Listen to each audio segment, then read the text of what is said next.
Welcome to the Nerd Party. I'm Darren Moser.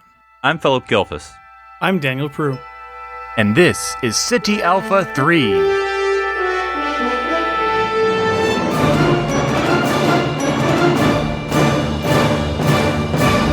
Hello, everyone, and welcome to this week's City Alpha 3. I am your host, Daniel Prue, and joining me, as always, are my fellow Strandies, Darren and Philip.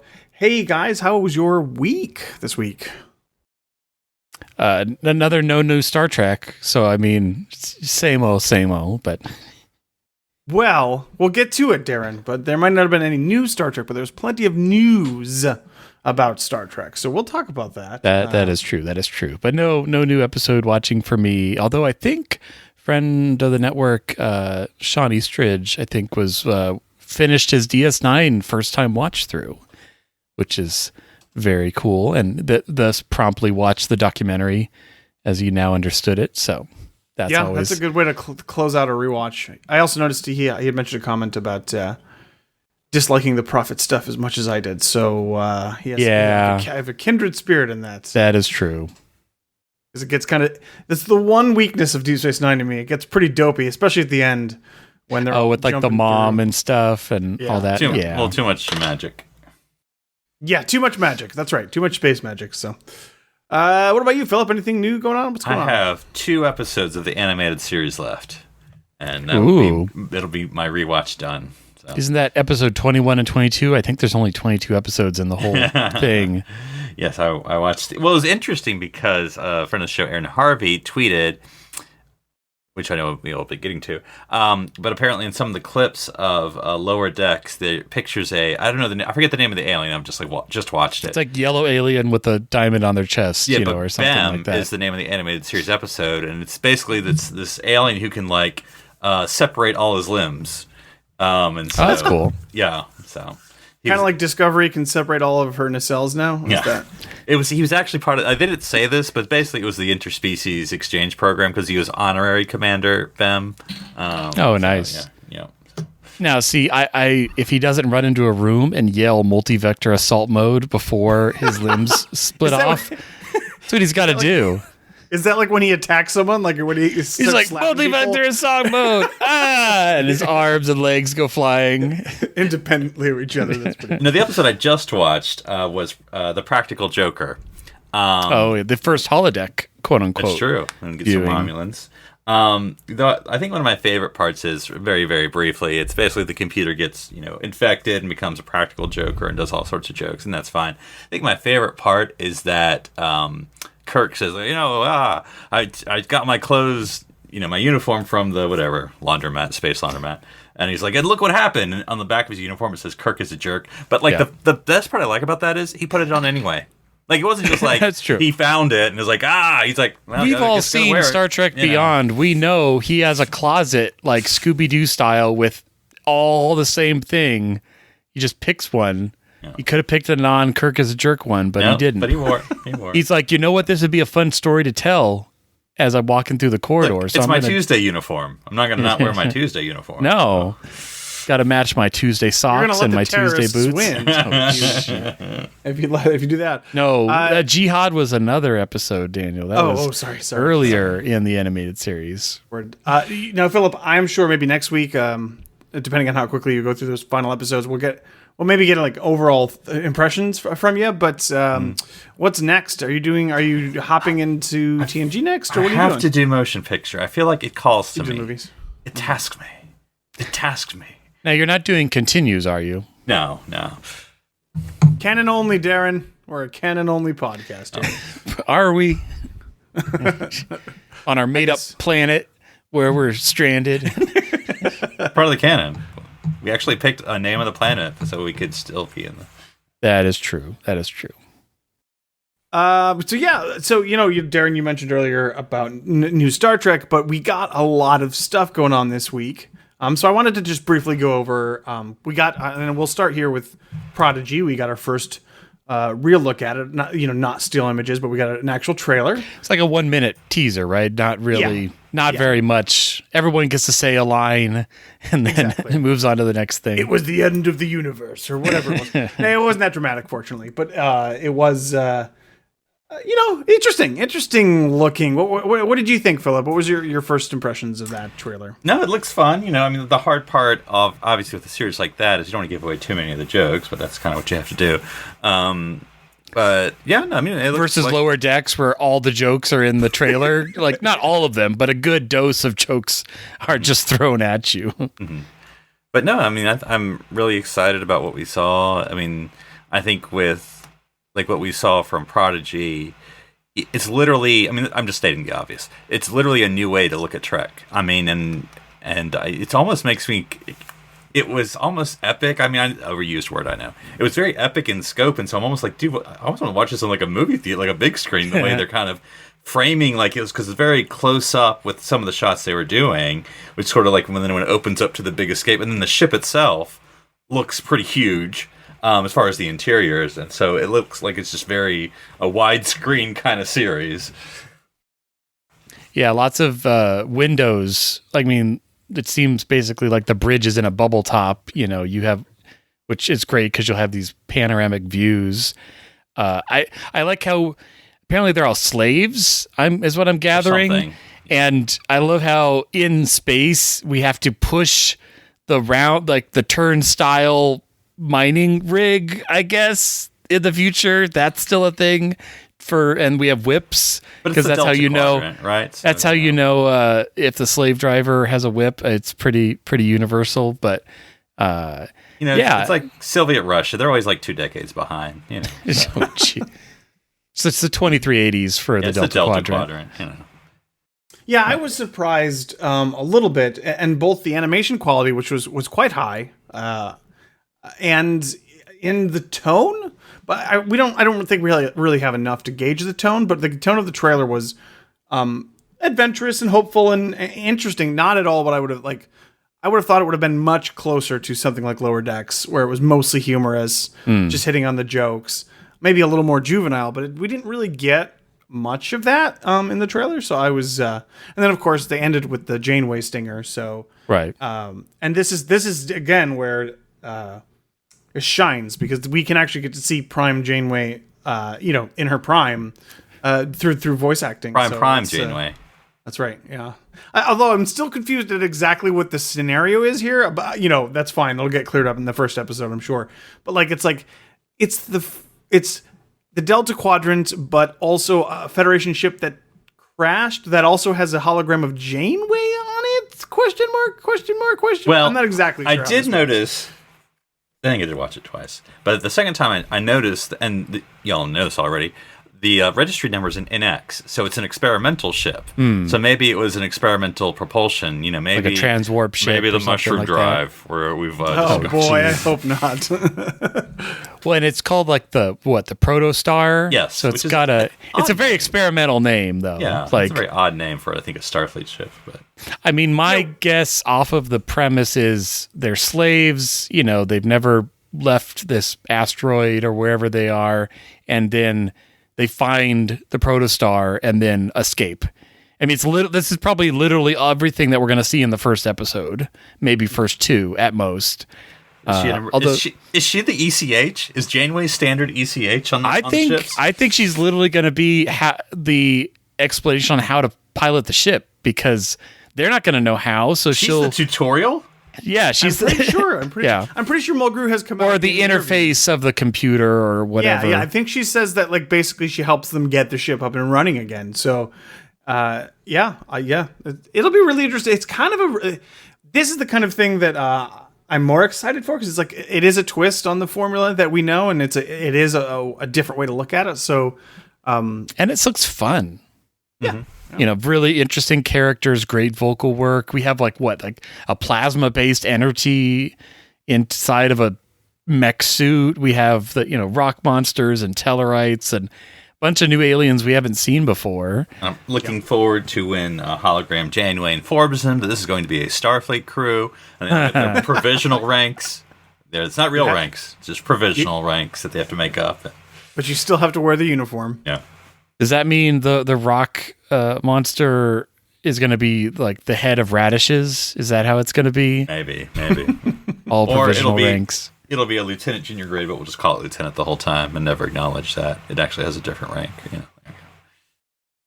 Speaking of changing of ranks, we also got another trailer we had to drop for season 2 of Lower Decks.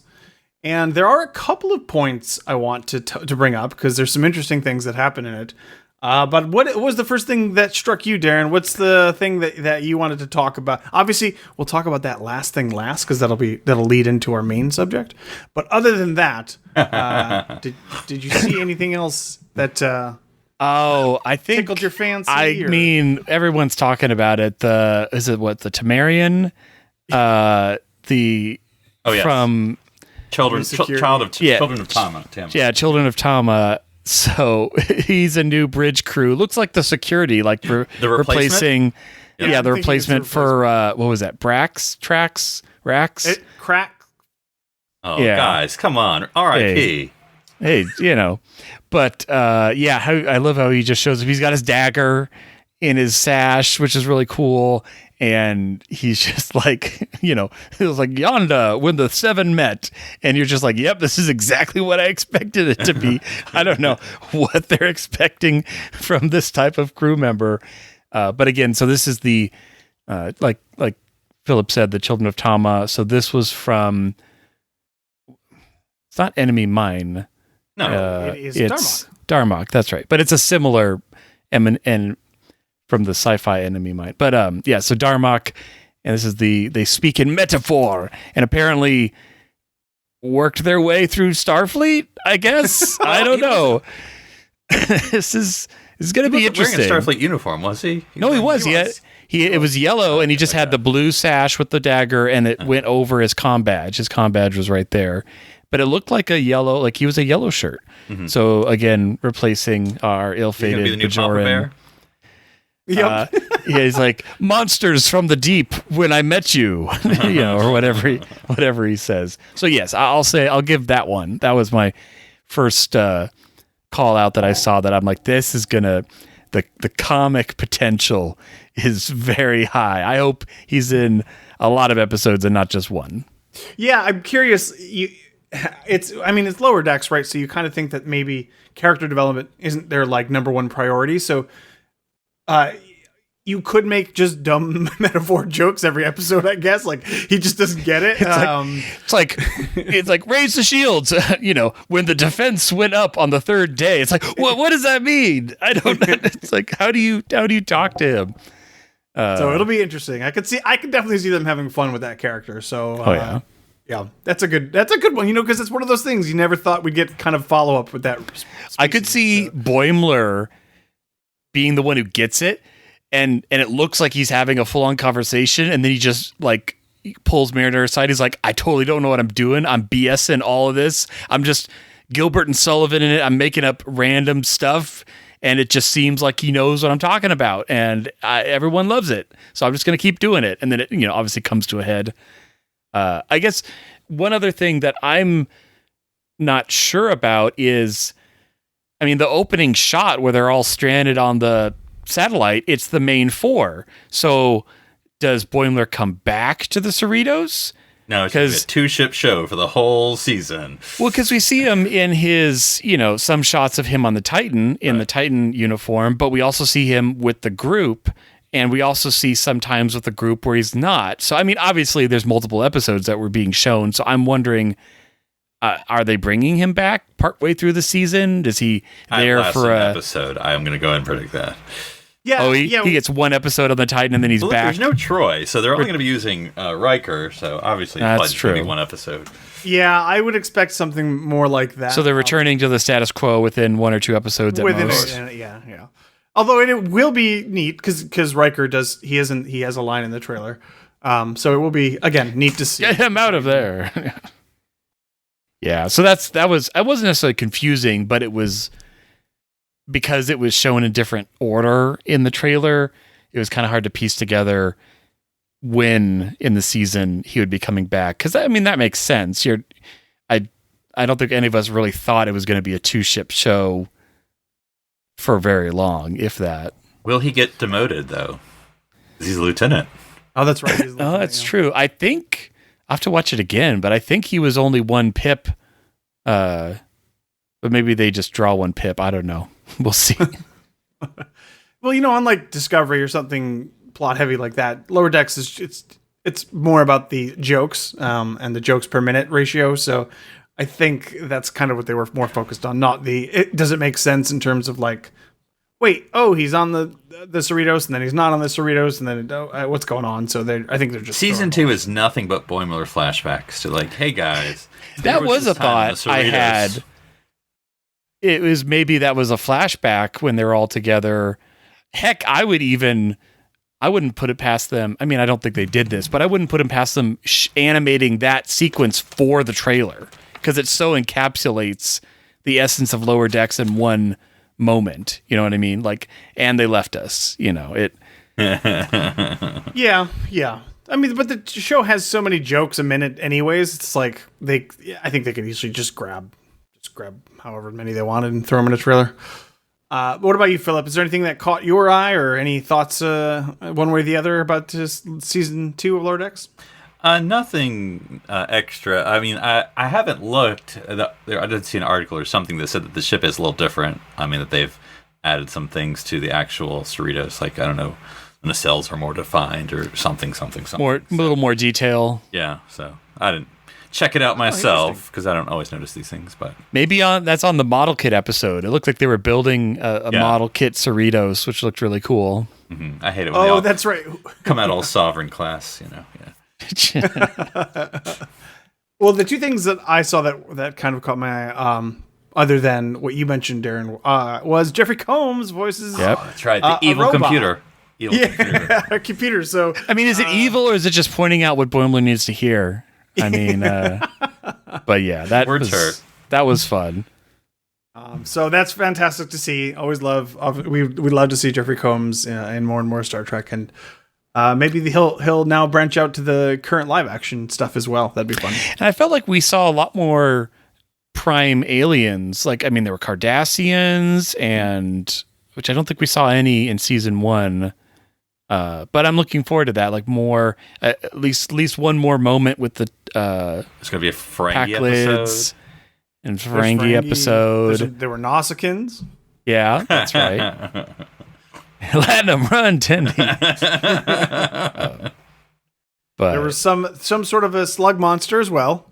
But yeah, Tendi gets turned into something again. Oh yeah, some weird, some like praying mantis ish thing. And it'll be fun. Yeah. So do we have? So obviously they're going to kick off next month. I mean, it'll be this month probably by the time folks hear this. But anyway, they'll be kicking off in August. No hard date on what's next yet, though. I mean, I like I said, I know we all are assuming Prodigy or Discovery, but neither one has a hard date. Their render farms are going as fast as they can, Philip. They're trying to get all those effects done. No, I mean, judging by, I mean, I don't know. You can never say anything, but like they're pushing Prodigy up. You would think maybe that's the next one because you're pushing it more than say Discovery. Though I know, obviously, both are animation, so they want to. So that's why they're doing Lower Decks and Prodigy together. But we have had a Discovery trailer as well, so they're kind of at the same level of saturation at this point as far as prep for the next series. I mean, I haven't gotten that much about Discovery other than the trailer. I haven't gotten the pictures or new or anything as far as like we have with Prodigy. See. Yeah, it does feel Prodigy's closer, but I also imagine it's also newer. Like you have to kind of explain it, or otherwise people wouldn't know that it's coming if you don't say anything about it. We also got news this week that season 1 of Strange New Worlds has wrapped filming. So that's right. Lots of news. So that will, I mean, of course, that's a couple months down the line. But if we do already have 2 or possibly 3 other shows, kind of cushioning it, they could easily roll these things out back to back to back to back. I assume Picard. I mean, I don't know the month. It's next year, obviously, but I think it'll probably be Picard, and then we'll get Strange New Worlds after that. Yeah, I imagine so. Yep. So tons of Star Trek, guys. There is one other thing that happened in the Lower Decks trailer that I wanted to talk about, and I want to segue into something a little bit of a wider topic because I was listening to oh shoot, what's that show called? The Delta Flyers, right? Oh yeah, the Tom and Harry show. The Tom and Harry show. Tom and Harry show. No. The You know who I mean. McNeil Thus the and- names work. Tom their and Harry podcast in the and- morning. That's right. And Robert Duncan McNeil, who played Tom Paris, mentioned that he was approached for doing some directing on Picard season 1, I think, or Discovery. No, it was Discovery season 1. And he went into not a lot of detail, just briefly mentioned it and talked a little bit about it, and just that he was friends with some people that had been doing it. And now all this news is coming out all over the place. Tom Paris. Sorry. Directing what show? So season 1 of Discovery, he was supposed to. Oh, okay. And I then missed that that. didn't. The scheduling didn't work out. And then he mentioned that they approached him for Picard season 1 in either or both a directorial or an actor role. Ooh. But obviously we see he didn't do. He could always be the voice of computer while he's directing. It's been known to happen. It's true. But now we get the canonical return of Tom Paris in season 2 of Lower Decks, where he shows up as a commemorative plate, which is fun. Which is so meta. It's hilarious. It's So, first of all, what do you guys think? I like Tom Paris, the character. He's one of those characters I don't think about returning. I'm not anxious to see him again, but now it seems like maybe there's a chance he shows up in Picard as well but he's at least showing up in Lower Decks now. And so how do you guys feel about that? Is it fun to see him again, or you don't care, or whatever? What do you think? I mean, eventually they'll have to run into someone who's an expert on 20th century. That's true. I mean, my only stipulation would be besides the commemorative plate thing, I feel like that's a one-off joke. Like, I'm not expecting to see the actual Tom Paris. You mean it'd be weird if they sans actually plate. sold that and had that available in a store? Like that's the first They thing. are selling it. That's the No. thing, Philip. But no, I just meant if he shows up in Picard, the only stipulation I would prefer is that there's no dramatic change from when we I guess I'm not saying I don't want change from when we last saw him, but I'd like him to still be with B'Elanna and he still has a child. Like, I don't want it to be like, oh yeah, B'Elanna, we went our separate ways and the kids moved off, and it's like, no, like, come on, just you built up this character and this relationship and this family. Like, don't throw that away just because you're bringing back one of the characters. That's all I'm hoping. Trek, okay? Everyone's drug addicted and messed up. Did you backstory. see what they did with Seven? I don't know. That's why I'm saying it up front. I mean, what is he, like, speed jockeying now? He's like trying to get to that warp 10 threshold again. He can't. No, he now manages Sandrines. Like, he's there in Paris and. My concern actually was pretty much the same as yours, Darren. I was like, I don't know what capacity I want to see Tom Paris, but like you, I was concerned that they were going to make some weird dramatic decision where he like you said, and of course I want character development for him, but I also don't want him to be this weird dark place like everybody has to be. Like, maybe he would be like the good guy that he's still in Starfleet and he's just like the Boy Scout now at this point. And I don't know what you do with Tom Paris as a character, but I also don't want them just to needlessly tear him down. I'm not sure. I'm not sure what I would expect. Because the hard part not the hard part, but like if you're saying Tom Paris, but you're not saying B'Elanna, so it's like Right. That's weird because they're presumably married unless one of them. Like, at least they brought back Riker and Troy in an episode, but I really don't want. Oh yeah, B'Elanna's at home with the kid. It could be old by now. I know, but I'm just saying they could say whatever, and I don't want that. Mural, whatever her name is. You've connected these two characters. At least give us something, or at least establish that the relationship is still intact, or something like that. If she wants to direct an episode too, she's available. I know. I was just thinking. They could. I don't think it would be impossible to get both of them. I don't think so. From the discussion that he was having on the podcast, he mentioned that when they were talking about what kind of a role it would be, he was saying it was basically just a view screen thing, with him having a conversation with Patrick. So I don't think it was extensive. I don't think it was, and that makes sense. I could see that. There's the 20th century TV in the background playing Looney Tunes or something. Yeah, so I thought this opportunity was a good time to talk about. Let's just go in depth on a character. It's not really much something we've done really before, but let's talk about Tom Paris from commemorative action plate to his time as a daredevil pilot as a different person. As what's his name now? Nick Locarno. Yeah. Let's start there. Nick I thought we were going to talk Locarno. about his 1 week in the Maquis. I think that was really the pivotal. Yeah, we'll get there. His incarceration Yeah. and eventual time on the USS Voyager. See, that's a great Star Trek novel, Model Prisoner, with Tom Paris in jail. And you just set it there, and. See, I was thinking too that Lower Decks might be a perfect place to make a Nick Locarno joke. I kind of hope they do, maybe somehow. I'm not sure how they do it, but you could do it. I think. Wait, is it going to be like? Is Picard going to be like Nick? I mean Tom. I mean, we're going that obvious, or No, I don't know how. It'll they be do like, it. Admiral, I never forgave you Oh. for screwing me over in the Academy. that's a good point. I just made that connection. If he is, or if we're saying he's Nick Locarno, then they have met. Yeah. I totally forgot about that connection because I was just thinking Tom Paris, which is obviously, Yeah. Oh yeah, as we know, Have Tom him be Nick Paris. Locarno? That would be great. That would be Yeah, I the... didn't think about that. That would Because be Nick funny. Locarno would have a washed-up future because he got drummed out of the Academy. I don't know what the man's doing. He His killed a guy. admiral father changed his name to try to get him back in the Yeah. academy. Didn't really work. See, I was thinking instead of an actual establishment of weird canon, I was thinking of like a throwaway gag, like Lower Decks always does. You know how in Harry Potter and Order of the Phoenix, maybe I'm wrong with that one, but the Umbridge one where she has cat plates all up on the wall.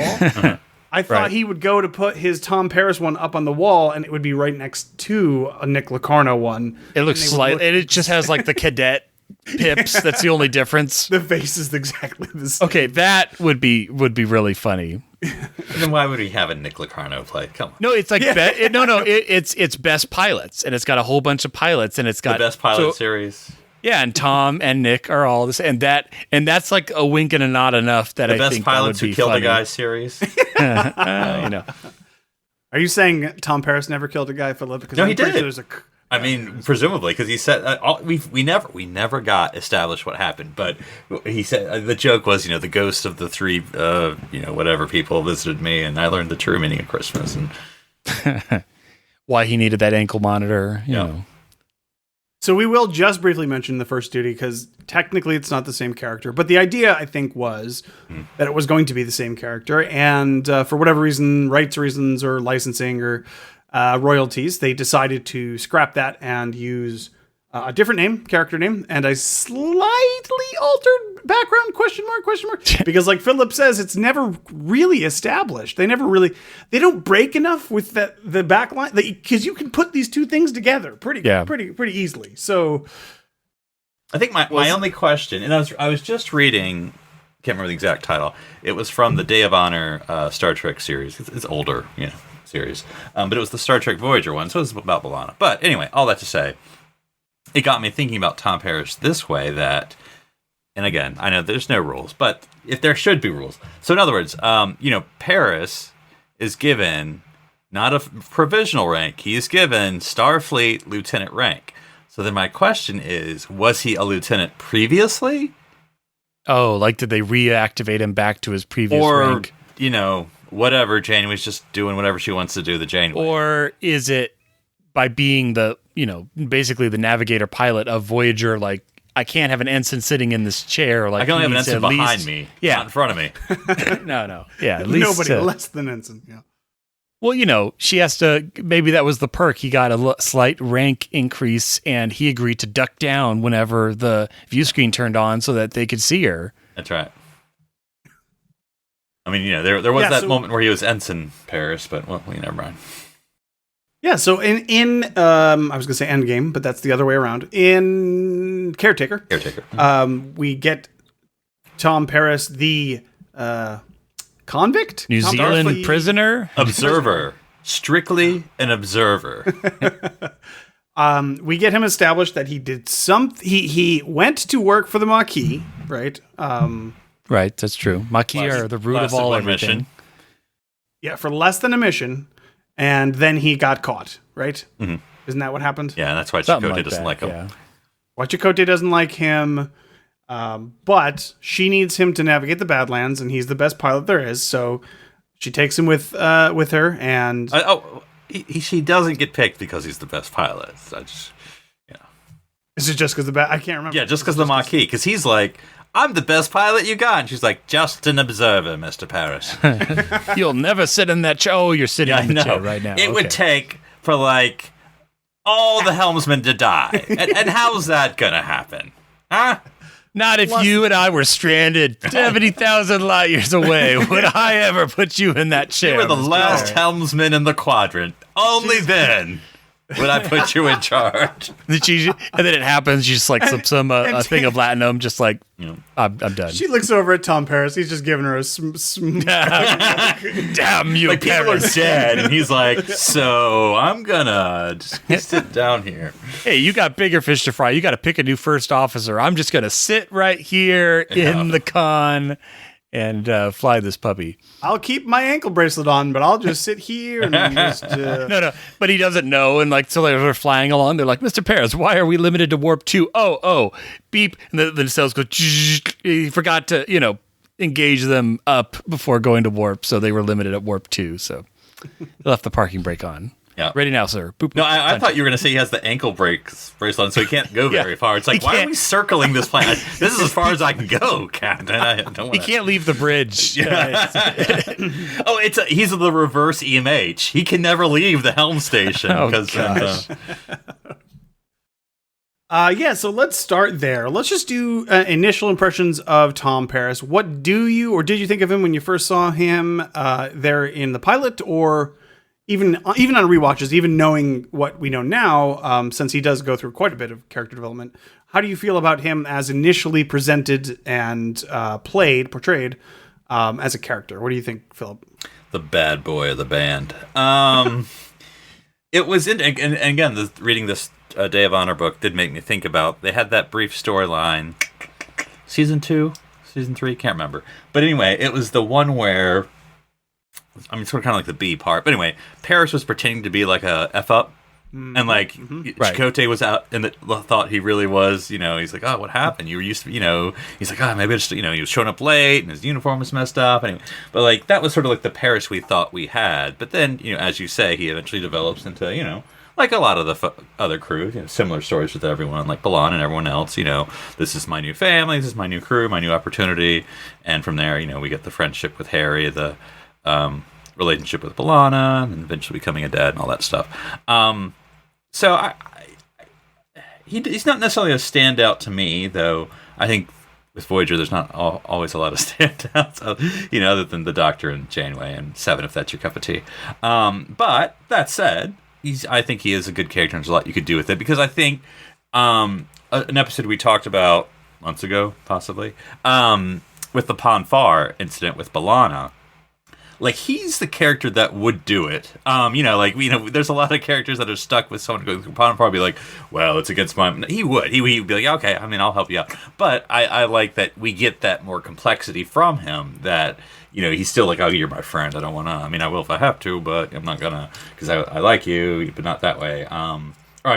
I like you too much to have it that this happen. So I don't want to tell our future children, how'd you meet mommy? Yeah. Well, on farm, there's a Vulcan and a rock face and a batleth, and it's a long story, kid. But Invisible people. But all that's to say, I he gave the opportunity, because for the people, writers and fans who complain like, oh, the Roddenberry vision can't do anything with perfect people. So Paris is not a perfect person by any means. He's actually did something really bad, but he's just not letting that define him. But because he sort of has that, he's not super about the Prime Directive. He's not super about following the rules, he's former Starfleet. But anyway, a long way to say it was a character that gave you a little bit more to work with. Yeah, what do you think, Darren? Yeah, I really like Tom Paris. I was trying to think of how to describe him, and it made me think of, it's like you took elements of like Riker or maybe Bashir, where he has humor, but by making him not like a commander, like a lower ranking officer. Decks. Yeah, but by doing that, it let him have this kind of levity in the way he approached things and his little one-liners and stuff, because he's not the commander, he's not the doctor, and so that added, it was nice having that kind of a role in that kind of a rank. And again, we take all this for granted now, seeing at the end of Voyager, but as they're developing this character, as the show is going, the thought to pair him up with Harry, as the best friends, and he's kind of that older brother or the older classmate, that hangs out with you, but you kind of are friends by proxy and by proximity, not necessarily because you would have chosen to be friends. And yeah, and then, I think he got a lot of great development. We had the stuff with the holodeck, he's a wizard at that and creates a lot of great scenarios for the plot and the show. We have the eventual connection with B'Elanna and, the romance and them progressing both on our Voyager and other Voyagers and, things like that. But yeah, I felt and even in that spell, like Philip said, of going against the grain and getting demoted again. And even though it was for a blip of time, I think I really like that character, because really there's not a comparison character in any of the other shows that are that kind. Guys, I got it. What if that's why Boimler has a commemorative plate of Paris? Boimler gets demoted, but Paris is the guy who got demoted and still got re-promoted, and so that's now his guiding light. Yeah, I definitely need to understand why Boimler has a plate, and not only why he has a plate, but why he has the plate in the Jeffries tube at that moment. Like, yeah. But sure. But overall, I really like Tom Paris. I felt like they did a lot with his character. It definitely not as much as, the Doctor or Seven, but I don't feel like we missed out on anything. I don't feel like his character didn't have enough of a resolution or anything like that. But I liked what they did with him, and I felt they progressed him slowly over the years, and like all characters, he goes through his own set of issues and aliens and craziness. Holodeck program after holodeck programs after and holodeck program. I mean, heck, we get, Captain Proton, we get, his late 20th century stuff, his racing, his piloting, we get a lot of great stuff. And I think of like other pilots like Travis, where we got like none of that. Like there was so little development on Travis as a pilot. Wasn't he boarded space? Except for that. That's like the one thing, on his t-shirt. But anyway, but no, I like Nick Locarno / Tom Paris. I think it was a great character. I mean, it made them build the Delta Flyer, That's right. In like a record time. They built that thing so fast. No, I really do like Tom Paris. He's definitely one of my favorite characters on Voyager. And I don't like him in the beginning. I don't like how he's presented, like his playboy-ish. Harry, we got to hook up with someone. The numbers are going fast. The Lady Sisters. I'm glad they kind of dropped that. He matures very quickly in a good way. Yeah. But like overall, I think he's got a lot of really good, more subtle character development. Like his overall arc is very good. It's very smooth, and like he accomplishes something, and he's very happy with it. I don't know. He's a very genuine character, I guess I'd say. He feels like a more grounded person, someone like you would know, instead of like these loftier characters or these alien characters. Like he just feels like someone, like a good friend or a buddy that you'd go have a beer with, and he started a business and it's doing awesome, and he's super happy, and like I don't know. There's just something about him that just feels I feel happy for him. And there's the one episode, and I don't think it's Endgame, but it might be Endgame. You'll have to correct me if I'm wrong, because I haven't seen it as much as you guys have. But it's very late in the series, and he talks about how him and B'Elanna, they're not like racing. They don't care if they're like get back to Earth immediately. This is their home now. Like we have a family here, and like that kind of really wrapped up Tom Paris for me. And I was like, now I feel like this is his journey from, overconfident flyboy Han Solo kind of esque character is like to like this very confident in himself. Yeah. I was like, this is complete now. That's the development that I needed for that character, and I'm happy, and I was fine with that. He falls for the space princess, and marries her. It's very Han Solo. Yeah. So I like him a lot, and he, like you say, he brings a lot of personality to that bridge, which can be pretty stiff and wooden at times. I mean, it's what? It's Chakotay, Kim, and Tuvok. Yeah. Like, Laugh a second, those guys. Yeah, it's like it pretty much Tom is in a whole other class on personality from those three. Man, can you imagine how boring those shifts would be if Tom wasn't there to crack some jokes every once in a while? Jeez. Oh, man. I was just thinking about this, and this is nothing against Tom Paris as a character, but like just as making sense. Like, he's in the senior officer meetings. Why? Like, why do you need the helmsman there? Like, you didn't have like Ensign Crusher showing up or nameless Ensign whoever in the Enterprise showing up. Like, nobody reports to him. Like, I say, he has no people beneath him. Yeah, which I'm not belittling. I don't know how to steer Starship. But, like, it's like we have this complex prime directive. Let's hear from Security Tactical. It's like Lieutenant J being in the upper management meetings. It's like, why? And then, Mr. Paris, I don't know, how fast would we get there? I don't know. Why are you here again? I don't understand. If only there was a thing like a computer that could tell us how fast it would take us to get to our destination. Who's driving the ship right now? Get out of here. I was just going to ask, in Voyager, who takes over for the relief?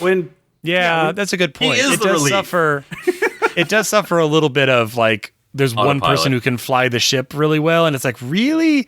In this entire ship, there's no backup, and they're always like, well, let's send Tom down in the shuttle, he's our best pilot. Well, then, not like who's flying Voyager, our home, the ship where we all live, but, it's... And even worse, guys, he not only has to do all the pilot shifts, he has a relief nurse shift in sickbay. Oh, yeah, that's right. But to be fair to Tom Paris, your nurses, come with me. I mean, it's basically that. His piloting job should be the easiest thing. It should be, Mr. Paris, set a course for home. Yeah. And set it there for 75 years. You can just walk away now. And he has a macro preset already set in the count, and he's just like, oh yeah, boop, resume. It's like resume course. Resume course. He just has a macro on the helm, just like Earth, and then and it's just like da da da da. Okay, there we go. It's like, Mr. Paris, you're spiraling towards the Great Barrier in the center of the galaxy. Oh yeah, go off a little to the left. There we go. Yeah, we're there. Whoop. Oh man, my yearly review. I've discovered how much closer to home are we? Well, you've okay. Well, some would say this was a year of hell. We didn't really get that much closer, but and then when they go through like a wormhole, or they have those little 10,000 light year shave offs, it's like recalculating route, and it's like, I don't know where I am. Little beach ball spins for a little while, and then it's like, oh hey, guess what? You're 10 years closer to Earth. Good job, Tom. I did that. That was me. That was me. Yeah. He takes credit for what Kess did. I did watch a clip on YouTube the other day. It was the episode where the invisible aliens are like experimenting on the crew and messing with them. And so they're Janeway's like, I'm done with this, and flies the ship into a pulsar, like you do. Mm-hmm. And I'm like, where is Tom during this? Because he is nowhere to be found. And it's very like, I know the plot armor was stronger than the shields for sure because they got through that.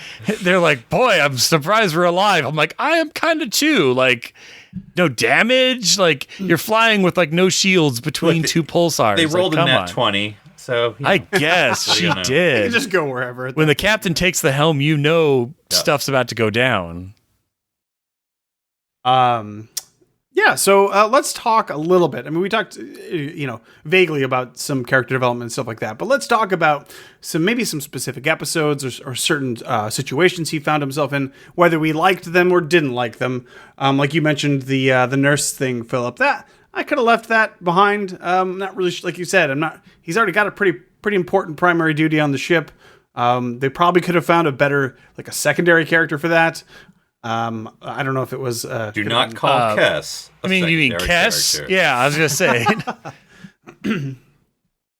But yeah, what do you guys think? Is there anything in there, anything that stands out to you in terms of like amazing Tom episode, like we can talk Captain Proton, or a weak Tom episode, or story arc? I mean, weak episodes. I kind of think of like Alice was kind of where it's the one where he becomes racer. Connected to the shuttle. artificial shuttle.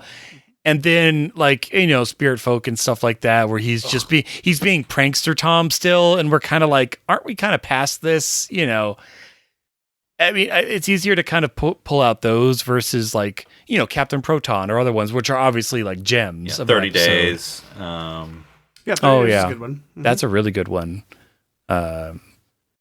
And yeah, just, I feel like Tom at his best are the episodes where he's putting it on the line and sacrificing and doing what's right.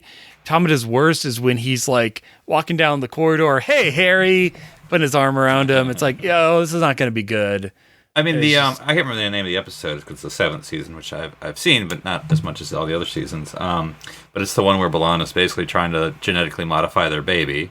Right. So That's a good one. Yeah. Oh yeah, that's right. I forgot about that. I mean, obviously it's a B'Elanna episode, but he's playing the father role and husband Right. role very well.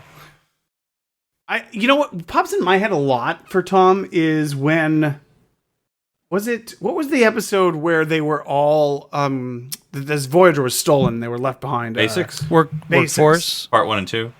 Basics, yeah. It happens a lot, so we got to narrow it down. Yeah, because But yeah, Basics is the one Basics. where part 2, where Tom he's off in a shuttle and he goes. Oh, that's right. Right. He gets the Talaxians or something. Yeah, the That's Talaxians right. to come and help, and I always remember that. And I just thought that was like a heroic moment of. A weird, and this isn't his fault.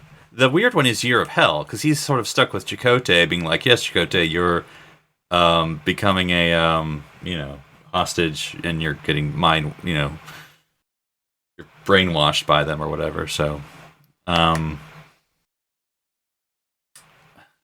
What else? I mean, I think the one we were talking about with the invisible bad guys, I mean, that was the one where he basically falls in love with B'Elanna. I mean, there's the Right. episode, is it before or after? The one where there's just him and B'Elanna and floating in space the whole time. I mean, that's That's right. It's like them in the environmental yeah. suits, and they kind of start to Yeah. confess their feelings for each other. Maybe it's just the oxygen deprivation, but I talking. love you. And then you see Voyager on the faceplate. Oh, we're saved. Never mind. Yay. And Keep then us I outta haven't here. seen this in a while, but it's sort of their Shuttle Pod 1, the shoot, which is him and Oh, Harry. yeah. Okay. I Don't think that's a good episode. There is a Stargate episode that's very similar to that, where like they're on this prison planet that's accessible only through the Stargate, and it's very similar to the shoot. But yeah, that one was kind of cool though, because it did kind of cement Tom and Harry like actual friends, not just again older classmate that I'm friends with you because of proximity and not because we would actually be friends. You know what I mean? Mm-hmm. It moved that Yeah, relationship. I don't like the episode like almost at all, exclusively except for the ending when basically Tom is telling Harry, like he's basically saying, "You saved me. I Yeah. respect you. I look up to you. The things that you do." Like it was a really nice kind of role reversal situation, where Harry sees himself as kind of the inferior, the younger one, the less experienced one, and here's Tom, the person that he's been not idolizing. It's a close. Again, I feel it's very much like upperclassmen and a freshman. Like it is a lot of that kind of dynamic. Paris is Kim's Chadich. I mean, I believe. Oh gosh. You may test that assumption at your convenience, Mr. Kim. There isn't, honestly, over time, I don't think there's a lot of change in the Tom Harry relationship. But I think that's okay, because I think just being buds for 7 years is fine. There's that really weird part in,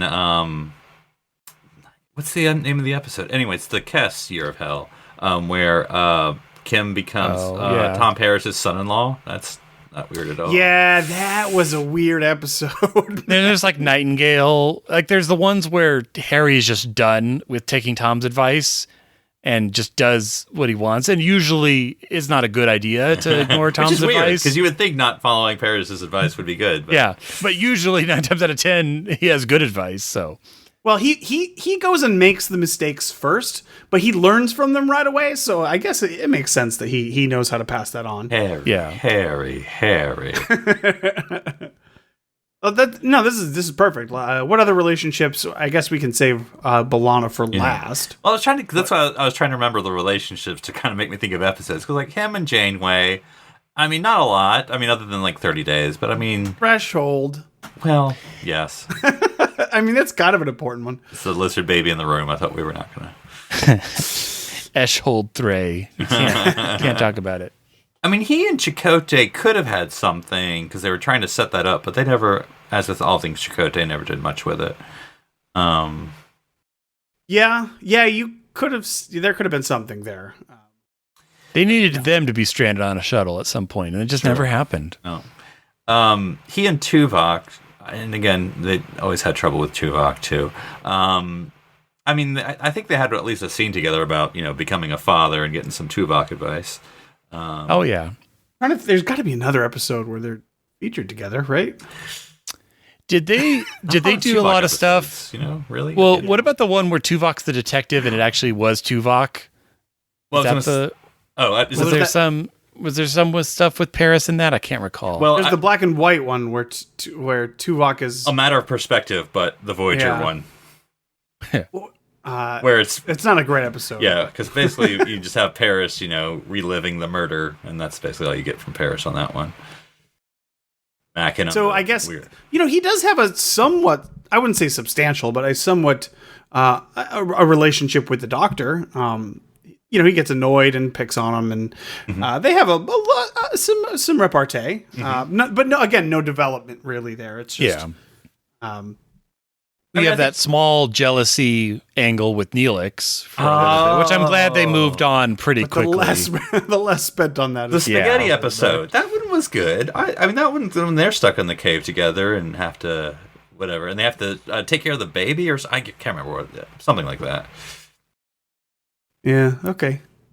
Guess it's time for Voyager rewatch, because I can't remember a lot of these episodes. All right. Well, then let's okay. Before we move on, before we close it out, we'll briefly talk about the other major component. We've mentioned it 7,000 times already, but let's talk about Tom and B'Elanna, because obviously a huge part of that character, and I would argue really, really well done relationship. I mean, from start to finish, like they didn't come out of left field in season 7 like other relationships did. Yeah, and I was going to say, like, if you had watched the first season and be like, guess which characters are going to end up married. Oh yeah, you would not. I would not guessed. guess, but it works, and so I think that's a sign of a successful. They paid their dues in developing both those characters and drawing them together naturally, and even the sci-fi way they kind of did it with we see their marriage and stuff like that, or the wedding, and it's actually the copy Voyager. Yeah. But, it was enough where that's still the same people along most of the same journey came to that conclusion. So you could make that leap in your mind that was it's like the fanfic episode of Voyager that gets dissolved. But no, I think it's probably one of the better relationships that we've seen develop in Star Trek is Tom and B'Elanna. Yeah. I think I'd be comfortable saying that, because they were given the entire 7 years to do it. It's not almost no other relationships, romantic relationships I can think of. Well, I was going to say, like, even with the Worf and Dax, and they were only together a short time, and she died. I get it. But like, you never saw per se complications. Yes, they with the when Worf had to get her to like. We never really saw them pursuing each other. It was kind of just like, hey, he you smacked want him with a batleth, and they did it. Yeah, and that was pretty much it. Which whatever, that's fine. But like I just remember like with their Tom and B'Elanna, it's like they had kind of bumps and you like the TV or the on again, off again a little bit. Hypnotic shuttle or and all that. But like it was kind of like they're because they are not people you would think would go together, but they do. But because they are so different, though, they're still going to have those bumps.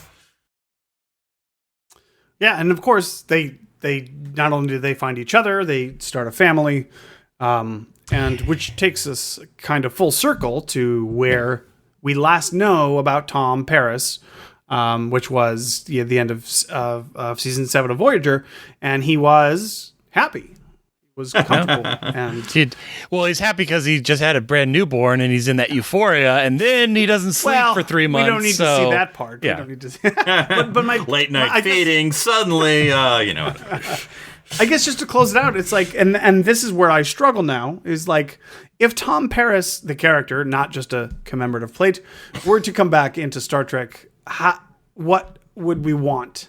How do we want? Trying to remember, what was there, or did they say anything in Endgame? Like, I know he wasn't in a Starfleet uniform. Like their alt future of after being home for a while. Other than the daughter being in Starfleet, I don't know what he and B'Elanna's. See, if he comes into Picard, even as I would like him to be a teacher somewhere. I could see Tom being a good teacher and like a fun, cool teacher. Yeah, cool, exactly. They're not going to tell you how to do the piloting, Let me tell you a couple tricks they don't teach in your Starfleet manual. Let me tell you the time I flew between a binary pulsar. Wasn't that Captain Janeway? The logs got corrupted, and you can't believe everything. The holog says, "Has the doctor been talking to you again?" I know he pops in every once in a while. Hey, did you ever fly from the Delta Quadrant to the Alpha Quadrant? Shut up, kid. All right. Yeah. Oh no! I have to transport 3 systems over to go to my to go from home to school. And it was the time I came from the Delta Quadrant back home in 7 years. Have you ever flown a ship in fluidic space? No. Okay. Well then, how about we just listen to that? Let's move on. It's like 7 years, 70,000 light years. You know how fast averagely I was going to cover that distance. Close your textbooks. Let me tell you about the time I went to Warp 10. Oh, have you ever been once, kid? He just looks out the window and stares for a couple minutes. The principal's looking through the window like, not again, Mr. Paris. Like, enough with the Warp 10 story, okay? He's seen the back of your own head, man. He has a little tongue fell out. He has a little Delta Flyer model on his desk. And I like how we have put him in elementary school. I do like that. They're doing their, he's teaching chapter 1, Zephram Cochrane. Oh, that would be fun. Yeah. That'd be a fun little twist. Yeah, let's do that. I don't know. I just, I worry that something terrible would happen. They're lovely, lovely family, and I just... Lana was working at Utopia Planitia, got blew up when Andrew... Oh, jeez. Oh, my God. If they did that, honestly. No. My goodness, no. That'd be He's like, I was designing starships at Utopia Planitia. Oh, man, no. He just has like a robotic left arm, It's... He's like, what's his name? Lower Deck character Rutherford. He's got like the cyborg eye, but in real life, so it doesn't work. It doesn't look good.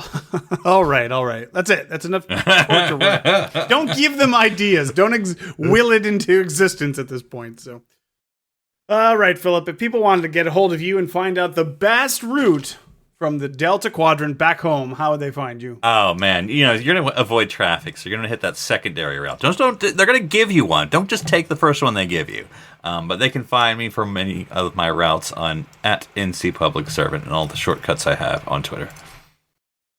And Darren, if they wanted to find the best blueprints for Satan's robot, how would they get a hold of you? I was going to say, I hid the secret to the Northwest Passage inside Satan's robot. It's totally going to work, guys.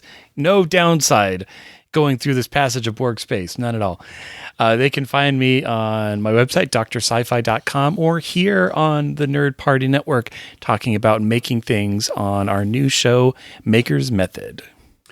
And if people want to get a hold of me, they can find me on Twitter as well at 1UpDan. That's the number one, not the word. As in, there's only one character who can give the best yes, ma'am.